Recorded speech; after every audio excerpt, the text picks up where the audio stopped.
அண்ணாமலையார் தீபம் நம்ம பாக்குறதுக்கு முன்னாடி அன்னைக்கு காலையில ஏர்லி மார்னிங் அந்த பரணி தீபம் இன்னொன்னு ஏற்றுவாங்க. அதோட சிறப்பு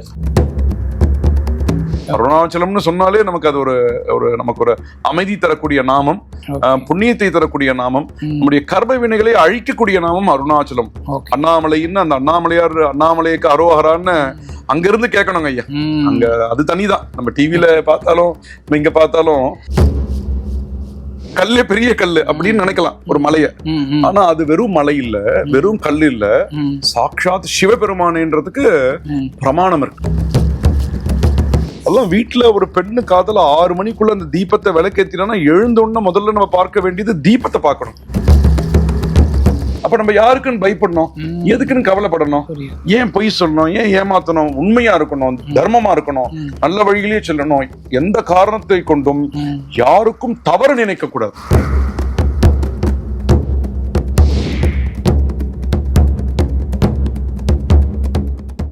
சக்தி விகடன் நேயர்களுக்கு அன்பு வணக்கம்.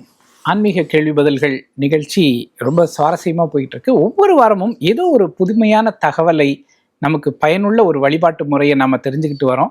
அதோடு கூடவே நம்ம அந்தந்த காலகட்டத்தில் வரக்கூடிய வழிபாடுகள் குறித்தும் நம்ம தெரிஞ்சுக்கிறோம். இதெல்லாம் நமக்கு சொல்றதுக்காக தான் நம்மளோட சிவாச்சாரியார் ஐயா இருக்காங்க. ஐயா நமஸ்காரம். நமஸ்காரங்கள்.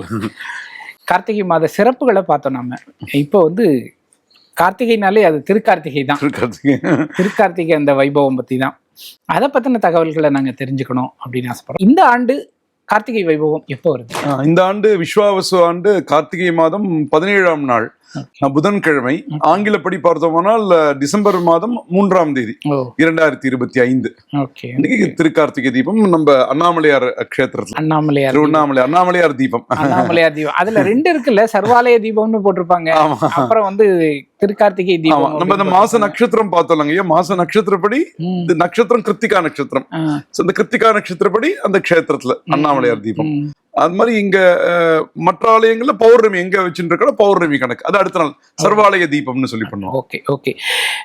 அண்ணாமலையார் தீபம் நம்ம பாக்குறதுக்கு முன்னாடி அன்னைக்கு காலையில ஏர்லி மார்னிங் அந்த பரணி தீபம் இன்னொன்னு ஏற்றுவாங்க. அதோட சிறப்பு இந்த பரணி நட்சத்திரம் இருக்கணும். பரணி நட்சத்திரத்திற்கு பரணி தீபம் கிருத்திகா தீபத்துக்கு முன்னாடி நட்சத்திரம் பரணின்றது.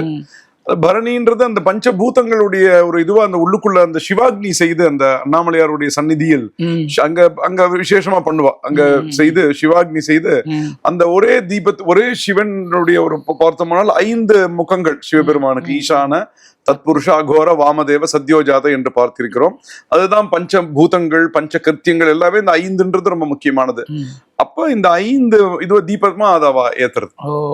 இந்த 5 தீபத்தை ஏத்தி அது சுவாமிக்கு இது பண்றது, அது ஒரு முக்கியமானது. பரணி தீபம்னு பேர். ஓகே. இப்போ இந்த திருக்கார்த்திகை வைபவத்துல நம்ம திருவண்ணாமலை தான் விசேஷம். மற்ற எல்லா கஷேத்திரங்களையும் எல்லா கோவில்லையுமே நடக்கும். அதை தாண்டி ஆனா திருவண்ணாமலை அப்படிங்கிறது தான் விசேஷம். திருவண்ணாமலையில எதனால அவ்வளவு விசேஷம்? சுவாமி அங்க அக்னி ரூபமா தோன்றினார் அப்படிங்கிறது தான் காரணமா? அதை தாண்டி அந்த தலத்துக்கு என்ன விசேஷங்கள் இருக்கு? அது நமக்கு புராணத்துல பிரமாணம் இருக்குங்க. நமக்கு ஸ்காந்த புராணம், சிவமகா புராணம், இது போன்ற புராணங்கள்ல நமக்கு பிரமாணம் இருக்கு.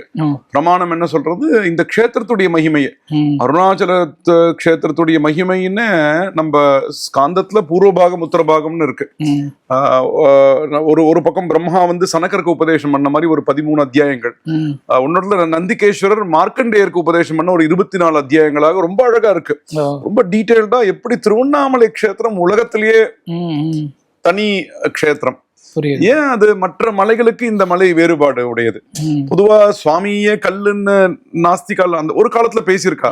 ஆனா நம்ம யோசிச்சு பாருங்க, ஒரு கல்ல சுவாமியா கும்பிடுறோம். சுவாமிய கல்லுன்னு சொன்னா கவனதான் இருந்தோம். ஆனால் இப்ப பாருங்க, ஒரு கல்லே பெரிய கல்லு அப்படின்னு நினைக்கலாம் ஒரு மலைய. ஆனா அது வெறும் மலை இல்ல, வெறும் கல்லு இல்ல, சாட்சாத் சிவபெருமானேன்றதுக்கு பிரமாணம் இருக்கு. அது நெருப்பு மலை, நெருப்பே மலையானது எப்படி ஆனது, அதுக்கெல்லாம் ஒரு ஹிஸ்டாரிக்கல் எவிடன்சஸ் எல்லாமே அந்த புராணத்துல. புராணம்னா பழமைன்னு பேரு, புராணம்னா கதை இல்ல, மித்தாலஜி இல்ல, புராணம்னா பழமைன்னு பேர். அப்ப அதுல வந்து சொல்லியிருக்க, ரெக்கார்ட் பண்ணிருக்கா இது மாதிரி இந்த இடத்துல இந்த நெருப்பு ஸ்தம்பமா அண்ணாமலையார் நமக்கு தோன்றி பண்ணதுனால நெருப்பு வழிபாடு தானே கிருத்திகா தீபம்ன்றது. எல்லா சிவாலயங்களையும் நம்ம தீபோத்சவம் பண்ணுவா. ஆனால் இது அங்கேயே க்ஷேத்திரமே மகிமைனால அண்ணாமலையார் தீபம்ன்றது சிறப்பு. அது மட்டும் இல்ல, மகிமைகள் நிறைய சொல்றாங்க ஐயா. கௌதம மகரிஷி ஒரு இடத்த சொல்றாரு, பார்வதிக்கு இந்த தீபத்தை தரிசனம் பண்றதுனால என்ன பயன், சந்ததி க்ஷேமமா இருப்பா, என்ன நீங்க கேக்குறீங்களோ கிடைக்கும், இதுதான் சொல்லாது, பெரிய லிஸ்ட் சொல்றாரு. அது மாதிரி அங்க இருக்கக்கூடிய மிருகங்களுக்கு கூட க்ஷேமம் உண்டாகிறது, அங்க இருக்கக்கூடிய மரங்கள் கூட க்ஷேமம் உண்டாகிறது. அப்ப யோசிச்சு பாருங்க, மனிதர்களுக்கு யோசிச்சு பாருங்க. அதனுடைய அங்க ஒரே ஒரு முறை அந்த கிருத்திகா அந்த தீப தரிசனம் செய்வதனால் நமக்கு மறுபிறவி இல்லைன்னு கூட சொல்றாரு. ரொம்ப அபூர்வமான ஒரு இது. அண்ணாமலையார் க்ஷேத்திரமே நெருப்பு தானே, அண்ணாமலையார் விசேஷமானது. நிச்சயமா. ஆனா அன்னைக்கு தேதிக்கு வந்து திருவண்ணாமலைக்குள்ள போயிட்டு வர்றதுங்கிறது பெரிய சேலஞ்சு. இப்ப நாமெல்லாம் வந்து பெரும்பாலும் லைவ்ல டிவில தான் பாக்குறோம். அப்ப டிவில பார்த்தாலும் அதே பலன் கிடைக்குமா நமக்கு? நடக்கிறது போக முடியாதவா பார்க்கிறோம், அவ்வளவுதான் பாக்குறோம், இல்லன்னு சொல்லக்கூடாது. அந்த நேரம் அடுத்து ஒரு 10 நாட்களுக்கு அது இருக்கும். போகலாம் 10 நாட்களுக்கு தீபம் எரிஞ்சு என்ன மழை பெஞ்சாலும் போகலாம், அங்க எரிஞ்சுதான் இருக்கு. அப்ப தரிசனம் பண்ணாலும் நமக்கு இந்த க்ஷேத்திரத்துடைய மகிமை என்னன்னா, ஸ்மரணா அருணாச்சலம்னு நினைக்க முக்தி தரக்கூடிய க்ஷேத்திரம். நினைத்தாலே முக்தினா நீங்க டிவியில பார்க்கும்போது நினைச்சிருந்தா பாக்குறீங்க, அதனால வேண்டாம்னு சொல்றோம். ஏன்னா பிராக்டிகலாவும் சொல்றோம், நீங்க அந்த தூரத்துல அந்த கூட்டத்தை தாண்டி நிறைய கெடுபிடி இருக்கும், தாண்டி நம்ம போகணும். அது ஒரு பார்ட். அது நீங்க சொல்றது ரைட்டு. யாருக்கெல்லாம் வாய்ப்பு இருக்கோ அதை நம்ம பயன்படுத்திக்கணும். அங்க பக்கத்துல அருகில் இருக்கக்கூடிய கிராமங்கள் எல்லாம் வருவாங்க ஐயா. நீங்க அங்க போய் பார்த்தோம்னால் அந்த அந்த ஹாரா அந்த எனர்ஜி இருக்கு பாருங்களேன், ரொம்ப டிஃப்ரெண்டா இருக்கும். உங்களுக்கு சுத்தி இவ்வளவு லட்சம் பேர் இருக்காங்கன்னே தெரியாதுங்க ஐயா. அங்க எல்லாரும் சொல்லும் போது அண்ணாமலையாருக்கு அரோஹரான்னு சொல்லும் பொழுது உங்களுக்கே தெரியாம அந்த ஒரு அந்த ஆன்மீக அந்த சக்தியில மூழ்கி இருப்பீங்க ஐயா. எப்பெல்லாம் யாருக்கு வாய்ப்பு கிடைக்கிறதோ, எவருக்கெல்லாம் முடிகிறதோ, கண்டிப்பாக ஒரு ஓரமா இருந்து நம்ம ஒரு கிராமத்துல பக்கத்துல இருந்து ஒரு கிராமத்துல இருந்து கூட பார்க்கலாம். முடிந்தவர்கள், முடியாதவர்கள் நீங்க சொல்ற மாதிரி நினைச்சுக்கலாம். இப்ப டெலிவிஷன் நீங்க சொல்ற மாதிரி இப்பெல்லாம் நிறைய டெக்னாலஜி வந்திருக்கு, அதை பயன்படுத்தி பார்க்கலாம், ஒன்னும் தவறு இல்லை. ஆனா வாழ்க்கையில ஒரு முறையாவது நம்ம நேரா போய் பார்க்கணும்னு நம்ம சங்கல்பம் பண்ணிக்கணும். முடிந்தவர்கள் இந்த ஊர்ல தான் நம்ம இருக்கோம். அண்ணாமலையார் 4 மணி நேரம் தான் சென்னையில இருந்து பார்த்தோம். யாரெல்லாம் முடியாதோ ஒரு முறையா, ஏன்னா அந்த எனர்ஜி இஸ் டோட்டலி டிஃப்ரெண்ட். எனக்கு 2-3 தடவை எனக்கு ஒரு வாய்ப்பு கிடைச்சிருக்கு. அண்ணாமலையார் அனுகிரகம் பண்ணிருக்கார், அது தனியா இருக்கும். அது நமக்கு வாய்ப்பு இருந்தாலும் பார்க்கலாம். அதே புண்ணியம்ன்றது நமக்கு புண்ணியம்ன்றதுங்க ஐயா. அதாவது அங்க போய் பார்த்தல் அது ஒரு பார்ட். நமக்கு மெயினா ஹவ் வி கெட் கனெக்டட், நம்ம எவ்வளவு சம்பந்தப்பட்டிருக்கோம், எவ்வளவு நம்ம அந்த ஈடுபடுறோம். அது ஈடுபட்டு நம்ம அது சுவாமின்னு பார்க்கும்பொழுது நமக்கு அது ஒரு கனெக்ட் ஆயிடுது. கனெக்ட் ஆயிடுச்சுன்னா யூ ஆர் இன்டு இட். அப்போ ஒரு சக்தி அது. ஓகே அற்புதம். இப்போ அண்ணாமலையார் தீபம் ஏற்றுவதற்கு முன்னாடி அங்க கோவில்ல வந்து சுவாமி வந்து ஒரு புறப்பாடாகும். முதல்ல ஒரு பிள்ளையார் எல்லாம் வருவாங்க, பஞ்சமூர்த்திகள் எல்லாம் வருவாங்க. அதுக்கப்புறம் சுவாமி வருவாரு, அர்த்தநாரீஸ்வரர். அவர் வரும்பொழுதுதான் தீபம் ஏத்துவா. எல்லா சுவாமியும் வந்து விடுவா. பஞ்சபூதங்களும் பஞ்ச மூர்த்தி புறப்பாடுன்னு சொல்லுவா. பிள்ளையார், ஸ்கந்தர், அப்புறம் சோமாஸ்கந்தர், சிவன் பார்வதி அம்பாள் இவா இருப்பா. ஒரு பக்கம் அம்பாள் இருப்பா தனியா, பீத்தகுச்ச அம்பாள், சண்டேஸ்வரிவாள்லாம் இருப்பா. அர்த்தநாரீஸ்வரர் வந்து அந்த சரியா அந்த 6 மணி அந்த சமயம் இருக்கு பாருங்க, அந்த சமயத்துல வந்து ஒரு ஃபியூ நாட் ஈவன் மினிட்ஸ் தான் அங்க வந்த உடனே தீபம் ஏத்துவோம். ஏன்னா சிவன் சக்தி தான் பிரபஞ்சம். சிவசக்தி வழிபாடுன்றது நம்ம சமயத்துல ரொம்ப முக்கியமானதுங்க. ஆண் பெண் பிரிக்க முடியாது. நம்ம அடிக்கடி ஏன் சொல்றோம்னா, அது சிவன் சக்தி இணைந்துதான் இருக்கும். பிருங்கி மகரிஷிக்கு சக்தியே போயிடுது, சக்தி இல்லைன்னும் பொழுது சிவனுக்குள்ள சக்தி இருக்காது. சமவேதம்னு அடிக்கடி, சமவேதம்னு ஒரு பதம் நீங்க தெரிஞ்சுக்கணும். சமவேதம்னா பிரிக்க முடியாதது, இன்செப்பரபிள், பிரிக்கவே முடியாது. இல்ல நான் தனியா பார்க்கிறேன்னா நீங்க பாருங்க, ஆனா தனியா பிரிக்க முடியாது. நீங்க பார்க்கறதுல வேணா தனியா உங்க சௌரியம், ஆனா அது பிரிக்க முடியுமான்னா அது பிரிக்க முடியாது. சோ அங்க சிவன் சக்தி அந்த தத்துவம் அதுதான். அங்க வந்து அந்த மலையே சிவன் சக்தியுடைய ஆகாரம். அப்ப சுவாமி வந்த உடனே ஜோதிஷ் அந்த சோமாஸ்கந்தர் நம்ம ஏற்கனவே பார்த்துருக்கோம். உற்சவம் பொழுது சிவபெருமான் எப்படி வெளியில வர்றாரு, சுவாமி வரும்போது சோமாஸ்கந்தரா தான் வருவார். நிறைய நேரம் அலங்காரத்தினால நமக்கு தெரியறது இல்லை. தனியா ஒரு அம்பாள் வருவாங்க, சிவன் சக்தி வருவா. சிவன் சக்தி நடுவுல சோமாஸ்கந்தர், பின்னாடி பார்த்தோம்னால் அம்பாளும் தனியா வருவா. அப்ப இந்த அம்பாள் என்ன, அந்த அம்பாள் நம்ம பார்த்திருக்கோம். என்னென்ன சக்திகள், யோக சக்தி, போக சக்தி, சுதந்திர சக்தின்னு ஏற்கனவே சிவபெருமானை பத்தி பார்த்திருக்கோம். அப்ப இந்த அக்னி அந்த ஒரு ஸ்பார்க் அப்படி வருதுன்றது நமக்கு ஞானம். ஏதோ தீபம் ஏத்தல, அதுவும் அங்க பரம்பரையா இருக்கக்கூடியவர்கள் ஏத்துறா. இந்த மேல தீபம் ஏத்துறதுக்குன்னே ஒரு பரம்பராவா இருக்கா. அவ அதுக்குன்னு விரதம் இருந்து வழி வழியா 10,000 ஆண்டுகளா அவ ஏத்திட்டு வராவா. அந்த ஒரு கட்டுப்பாடுகள் அவ ஏத்தும் பொழுது இங்க கீழே இந்த அர்ச்சகாளி வாழலாம், அந்த சிவாக்னி எல்லாம் செய்து இங்க ஒரு பூஜை நடக்கிறது. இதெல்லாம் அந்த காம்பினேஷன் பார்த்தோமானால் மிகப்பெரிய ஒரு அந்த எனர்ஜிங்க, சக்திங்க. அப்ப அங்க சுவாமி அர்த்தநாரீஸ்வரர் வரும்பொழுது சரியான சமயத்துல அந்த 6 மணிக்கு மேல தீபம் ஏற்றிடுவாங்க. சிவாக்னி ஸ்கந்த இத்யுக்தா தஸ்மாத் ஞானாக்னி உச்சத்தைன்னு நம்ம பார்த்திருக்கோம். அந்த ஸ்கந்தர் தான் ஞானாக்னி. அந்த அக்னி ஞானாக்னி என்ன பண்ணும், அந்த அக்னி வந்துடுத்துனா என்ன ஆகுது, கீதையில சொல்லுவார் பஸ்மசாத் குர்த்தே அர்ஜுனன், பஸ்மமாக்கிடுமா. எதை பஸ்மமாக்கிடுமா? கர்ம வினைகளை பஸ்மமாக்கிடும். நீங்க ஸ்டெர்லைஸ் பண்றதுக்கு நெருப்பு வச்சு தானே பண்றீங்க, சூடு தானே ஸ்டெர்லைஸ் பண்றதுனா. சோ நம்ம கர்ம வினைகள் அனைத்தும் பொசுக்கக்கூடிய க்ஷேத்திரம் தான் Tiruvannamalai, Ardhanarishvara. So we should always feel நான் சிவம்னு இருக்கேன், எனக்குள்ள சக்தி இருக்கு, நமக்குள்ள எப்பயுமே அந்த எனர்ஜி இருக்கு. அந்த எனர்ஜியை ஃபீல், அதாவது அதை நீங்க ஒன்ஸ் நீங்க உணர ஆரம்பிச்சிட்டீங்கன்னா உங்களுக்கு சோர்வுன்ற எண்ணமே வராதுங்க. எப்பயுமே உற்சாகமா இருக்கணும், மகிழ்ச்சியா இருக்கணும். வாழ்க்கையை நமக்கு கடவுள் கொடுத்திருக்காரு, மிகப்பெரிய ஒரு பிரசாதம் நினைச்சுட்டு. இதெல்லாம் என்ன ஆகுது, இந்த உற்சவங்கள்லாம் ஏன் அடிக்கடி பண்ணணும்னா அது செய்யும் பொழுது நமக்கு ஒரு மகிழ்ச்சி உண்டாகிறது. அனைவரையும் பார்க்கக்கூடிய ஒரு வாய்ப்பு இருக்கு. நீங்க பந்துக்களோட சேர்ந்து போறீங்க, நண்பர்களை போய் பாக்குறீங்க, பக்தர்களை போய் பாக்குறீங்க, சத்சங்கம் என்னன்னா நல்லவர்களுடைய கூட்டம். ஹரஹர மகாதேவ ஹரஹர மகாதேவன் கூப்பிடுறா. அவெல்லாம் சொல்லும் பொழுது எல்லா சமயங்களையும் பாத்தீங்கன்னா அதான் நீங்க ஒரு சேர்ந்து வழிபடுதல்ன்றது ஒரு வழக்கம் இருக்கு, எல்லா சமயங்களையும் வச்சிருப்பா. இது பிரம்மாண்டமான ஒரு கூட்டம், வெறும் கோவில்ல ஒரு குறிப்பிட்ட இடத்துல இல்ல, ஊர்லயே நம்ம கூடுறோம். யோசிச்சு பாருங்க எவ்வளவு பெரிய கூட்டம் இது. உலகத்துல இது மாதிரி திருவண்ணாமலை தீபம் மாதிரி சொல்ல முடியுமான்னா எனக்கு தெரியல. இது எல்லா பாமர மக்கள், எந்த வசதிகள் இருக்கா, ஏதாவது இருக்கா, எதையும் பார்க்க மாட்டா. அவளுக்கு தெரியாது அங்க வரணும், 6 மணிக்கு தீபம் ஏத்துறால பாப்பா, அங்கேயே அந்த எங்கெங்க இருக்காலும் நீங்க பாத்தோம்னா ஐயா நீங்க ஒரு தடவை போலாம், நம்ம ஒரு தடவை ஒரு ஓரமா நிக்கலாம், உடனே போக முடியாது, ஒரு ஓரமா கூட்டத்துல இருக்கலாம். அப்படியே தெருவுல அப்படியே தீபம் ஏத்துவாங்க.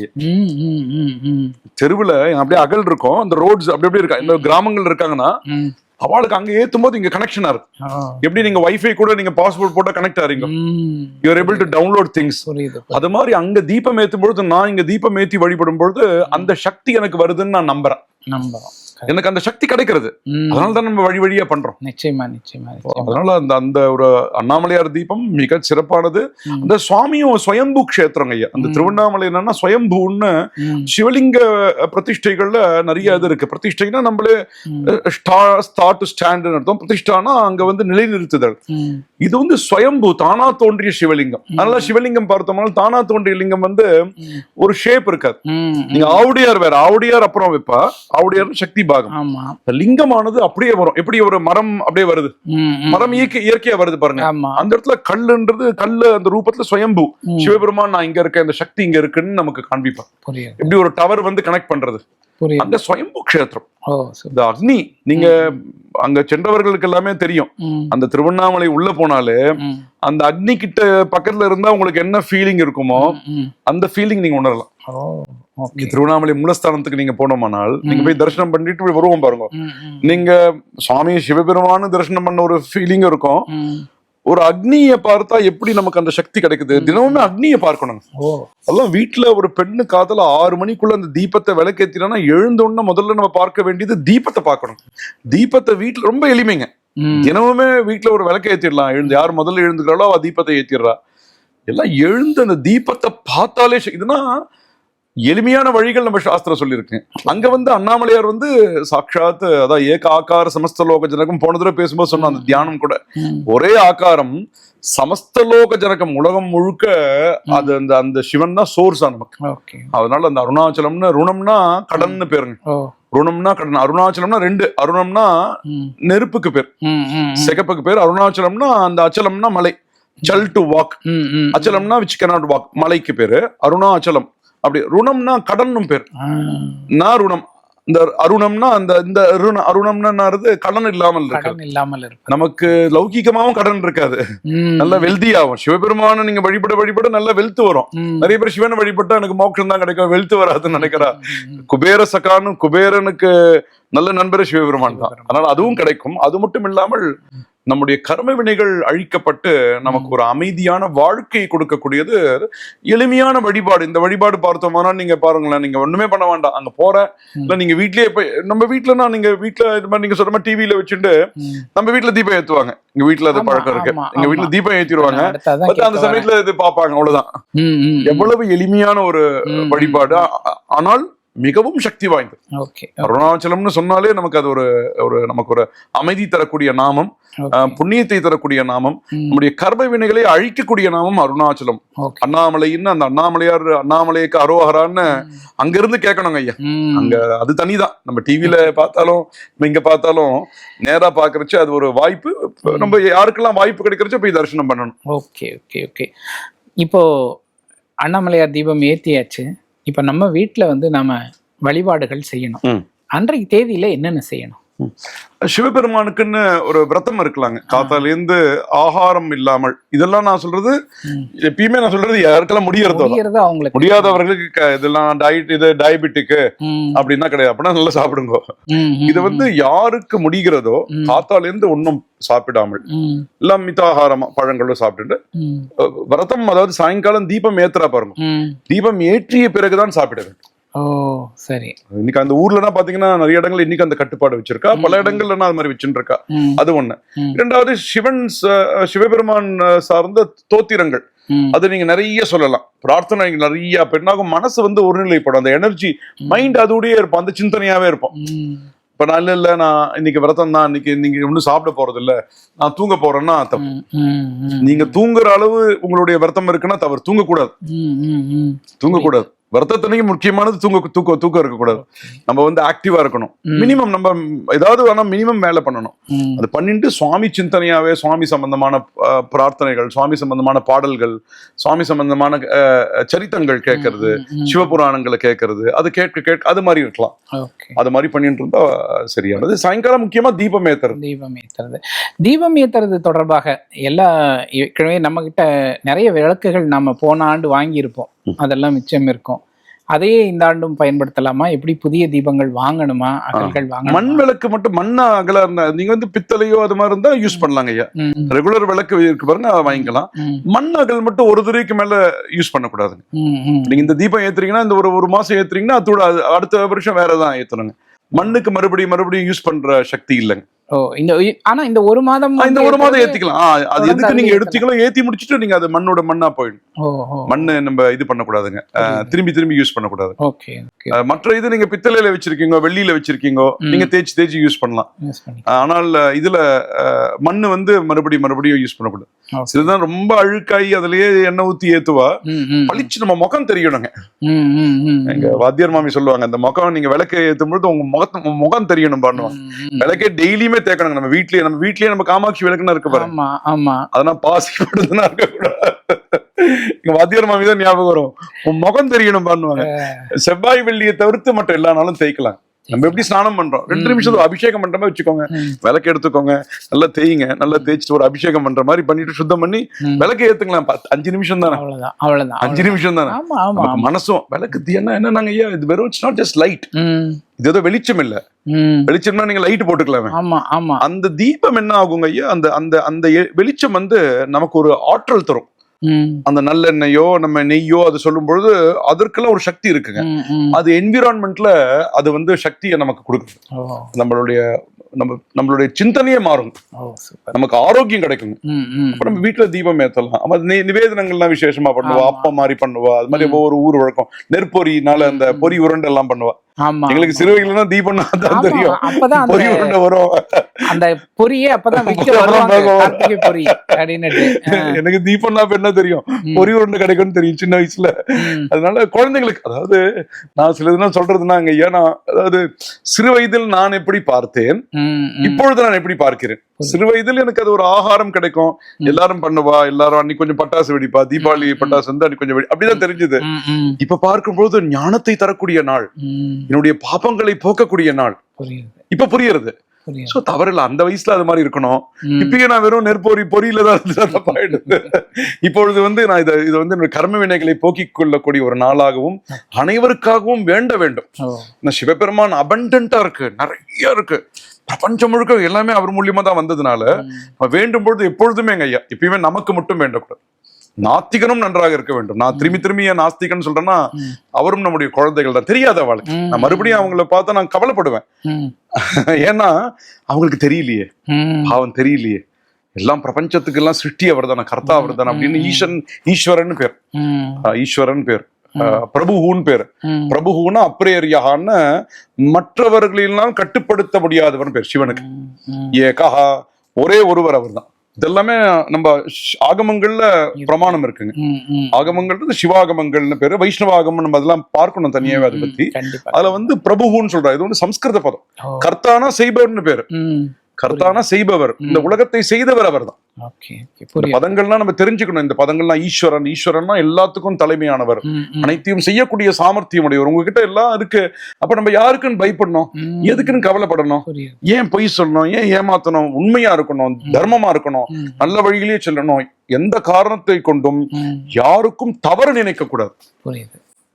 அந்த அந்த அந்த தாட் வந்து அங்க ஐயா நான் ஏன் திரும்பி இதை சொல்லுவேன்னா, இந்த உலகத்தில் நாம் வந்திருப்பதற்கு ஏதோ ஒரு காரணம் இருக்கின்றது. யாரையும் அழிப்பதற்கோ யாருக்கும் தவறு செய்வதற்காக இல்லை, அனைவருக்கும் நன்மை செய்ய வேண்டும். ஏன்னா கடவுள் நம்மை பார்த்து கொண்டிருக்கிறார். இது போன்ற ஒரு உற்சவங்கள் போகும்போது, தீபத்தை போகும்போது இருட்டு போக்கப்பட்டு நமக்கு வெளிச்சம் கிடைக்குது பாருங்க. அண்ணாமலையாருடைய ஒரு இது, அதுவும் திருவண்ணாமலை கஷேத்திரம் வந்து நம்ம மாதிரி ஒவ்வொரு கஷேத்திரத்திலயும் ஒரு மகிமை இருக்கும். அங்க இது மாதிரி போக முடியாதவா, நான் சொல்றது என்னன்னா, அருகில இருக்கக்கூடிய சிவாலயங்களுக்கு சென்று நீங்க வழிபடலாமே. நீங்க வீட்டிலே இருந்து டிவியில பார்க்கறது வேற. நான் என்ன சொல்லுவேன், நீங்க அருகில் இருக்கக்கூடிய சிவாலயங்களுக்கு சென்று, கண்டிப்பா உங்க வீட்டு பக்கத்துல ஏதாவது ஒரு சிவாலயம் இருக்கும், எல்லா சிவாலயத்திலயும் தீபம் பண்ணுவாங்க. அன்னைக்கு அண்ணாமலையார் தீபம் பண்ணலன்னா, கிருத்திகா நட்சத்திரம் அன்னைக்கு சர்வாலய தீபம் பண்ணுவா, அன்னைக்கு பண்ணுவா, பௌர்ணமி அன்னைக்கு பண்ணுவா. அங்க நீங்க தெரிஞ்சுக்கோங்க, இந்த கோவில் என்னைக்கு பண்றா, கிருத்திகா நட்சத்திரத்துக்கு பண்றாளா, அண்ணாமலையார் தீபத்தை வச்சுட்டு இருக்காளா, இல்ல இது வச்சுட்டு இருக்காளா பாருங்க. அன்று சென்று நேராக நாம் பார்ப்பது ஒரு வாய்ப்புங்க, ஒரு வாய்ப்பு. நம்ம டெலிவிஷனோ இந்த இதுவோ இப்பயாவது வச்சுக்கலாம், முடிஞ்ச அளவுக்கு நேரா போய் பாக்குறது ஒரு வாய்ப்பு. ஓகே, இதுல கோவில்கள்ல எல்லாம் அன்னைக்கு இரவு வந்து அந்த சொக்கப்பனை கொளுத்துவாங்க.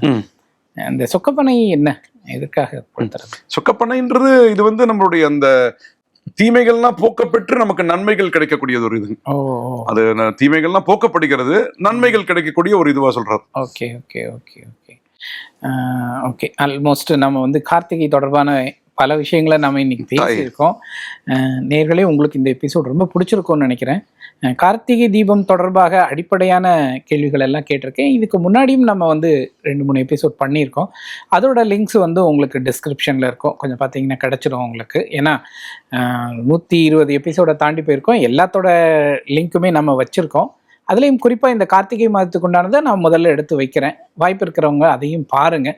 அதை தாண்டியும் உங்களுக்கு ஏதாவது கேள்விகள் இருந்தது அப்படின்னு சொன்னால் மறக்காமல் கமெண்ட்டில் எனக்கு கேளுங்க. நான் நிச்சயமாக ஐயா கிட்ட கேட்டு எவ்வளோ சீக்கிரம் முடியுதோ அவ்வளோ சீக்கிரம் உங்களுக்கு விடை பெற்று தரேன். ஐயா, ரொம்ப நன்றி. நமஸ்காரங்கள்.